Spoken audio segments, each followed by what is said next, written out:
Здравейте! Днес сте с мен Ася Захариева, инструктор по ролери и кънки. Днес ще ви преподам първият урок и първи стъпки в ролерите. Преди да започнем да караме, трябва да сме се екипирали с, разбира се, ролери, хубави наколенки, накитници и най-важното каска. След като сме направили и една загрявка, започваме с първи стъпки. От началото ви препоръчвам да бъдете на наколенки. Започвате от начало да тествате ролерите под вас, да видите как се чувстват на земята, която препоръчвам да е килим. След което стъпваме на единия крак, прибавяме втория крак, държим ръцете напред и падаме.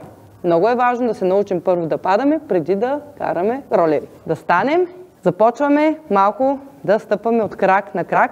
Най-правилната и сигурна позиция за начинаещи е когато пръстите на краката, коляното и рамото са в една линия. В тази позиция винаги ще паднете напред и никога назад. Отзад падането боли, напред е безболезнено и сигурно. След което започваме да стъпваме от крак на крак. Следващата стъпка е обърнем краката в формата на буквичката Л, за да можем след време просто да започнем да се избутваме по този начин. Това са първите стъпки по ролери и кънки, които може да направите в дома си.